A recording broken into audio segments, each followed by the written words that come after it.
The wind has no mercy. It is a blade of ice, hanged on the glaciers to the north, and it scours the high ridge, stealing the last warmth from the world. Below, in the basin, the river is a solid, grey tongue, silent for the first time in memory, for the clan of 26, huddled in the lee of a granite overhang. This is the season of silence, the silence of the hunt, the silence of the belly, the slow, cold silence of dwindling hope. Their story, a single thread in the vast, brutal tapestry of prehistoric life, is being written in hunger. They watch the valley. Their existence is now reduced to this single act of collective witness, and what they see is a bitter irony. A moving mountain range of life. A thundering brown river of fur, horn, and meat flows through the basin floor. The great steppe bison, white and precious, ancient and immense, pour south in their thousands. They are a promise of survival, of full bellies and fire-warmed marrow, of hides thick enough to turn back the wind. But they are a promise locked away, for these are the humans. A single one of these beasts is a storm of hooves and fury. A ton of muscle capable of shattering bone and conviction with equal ease. To face the herd is to face an avalanche. So they watch, and they starve. The one with the longest memory sits slightly apart. His face is a roadmap of past seasons. His eyes narrowed against the wind and the glare from the thin, cold snow.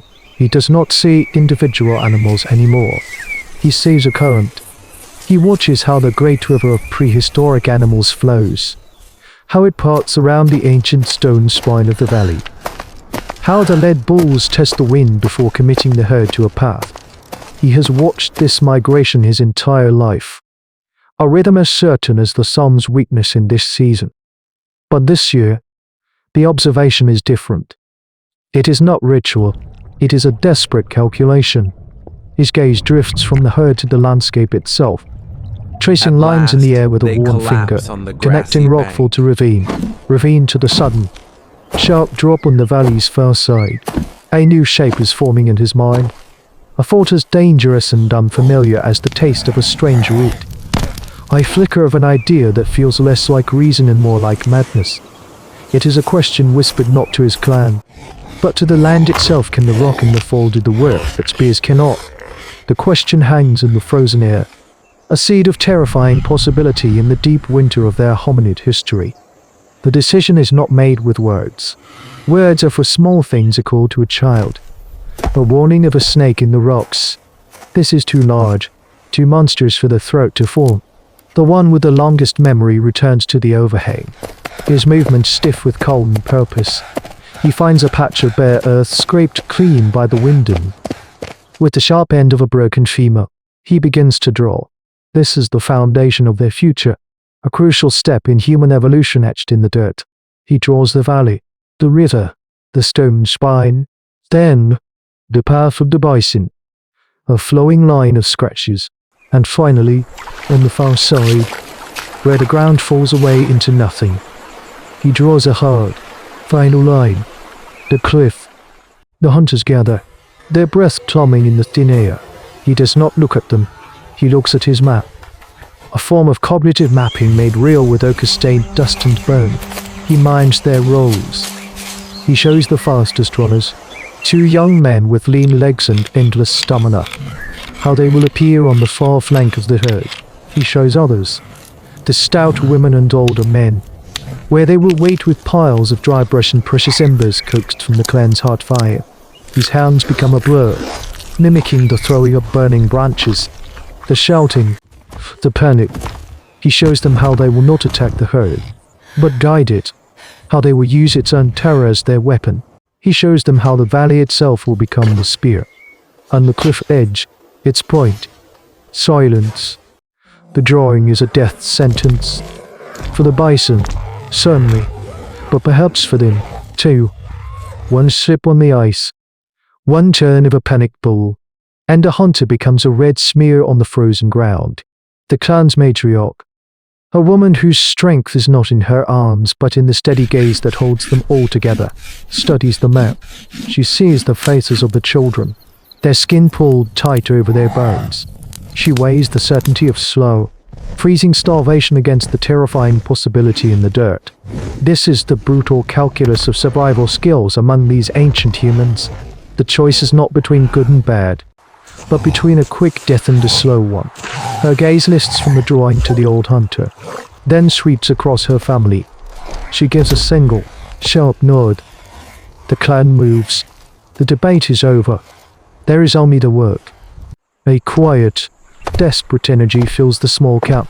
Spear points of sharpened flint, products of their simple but effective lithic technology, are checked and dry half dead. The runners chew on strips of dried leather to soften them, their only sustenance. Others gather wood, their hands raw and bleeding from tearing frozen branches from the stunted pines. They are no longer a starving band of human ancestors waiting for the end. They are a single organism, a predator of terrifying intelligence, preparing to pull the trigger on a trap made of topography and fear. As the sky darkens to a deeper shade of grey, they are ready. They are a conspiracy of silence, waiting for the thunder. The signal is a flicker of movement.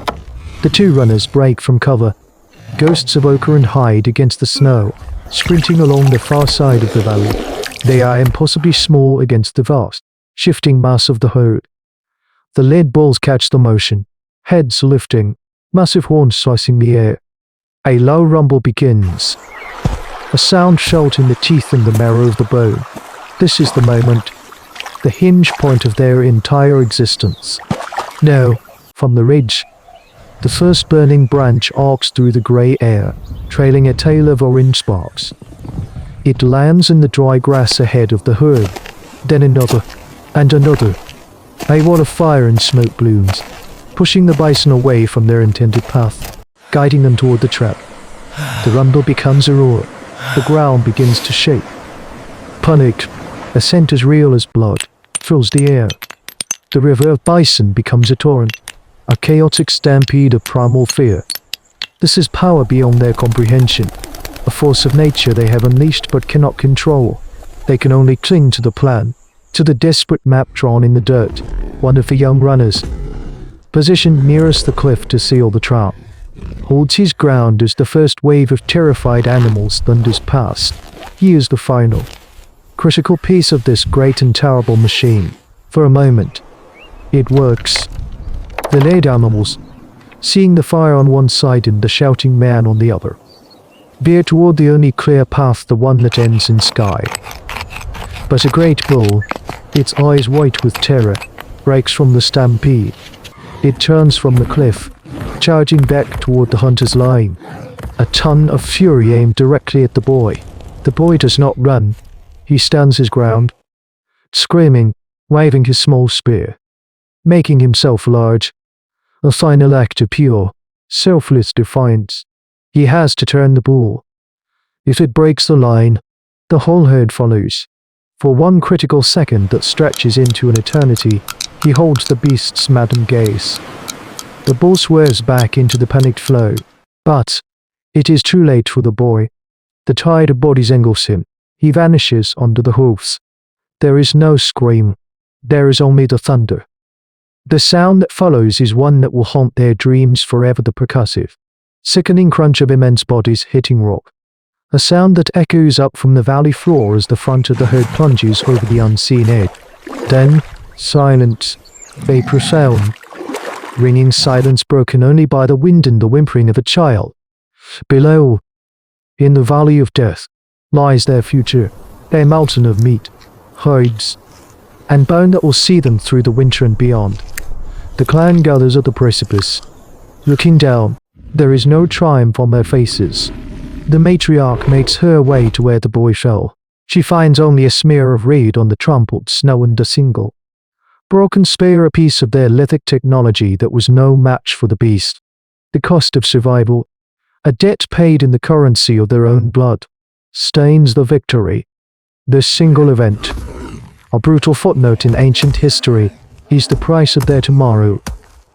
They work in the cold shadow of their victory, their hands slick with the blood of the fallen beasts. The sheer scale of the bounty is overwhelming, a lifetime of sustenance earned in a few heartbeats of terror.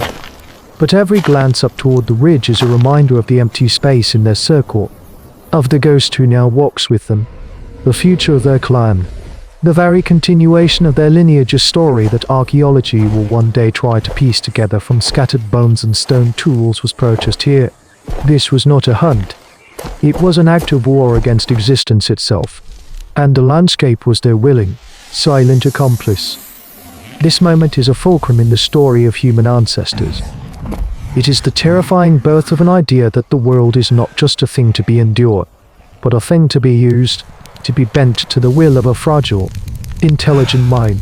The blueprint for civilization is not drawn in the comfort of a warm cave, but in the desperate calculus of this frozen valley. It is the understanding that the strength of the community, the willingness to trust, to coordinate, to sacrifice, is a weapon more powerful than any sharpened stone. It is an instinct that echoes down through a million years ago to us now. We, their inheritors, still feel the shadow of that cliff edge in our own societies and our collaborations. Our institutions, our willingness to place the fate of the many on the courage of the few. We have built a world on the foundation of their sacrifice. But in the quiet of our modern lives, do we ever truly feel the crushing weight of the price they paid? The chronicle is a thread woven through the silence, a testament to the echoes that remain. But what happens when the enemy is not the beast of flesh and bone, but the sky itself?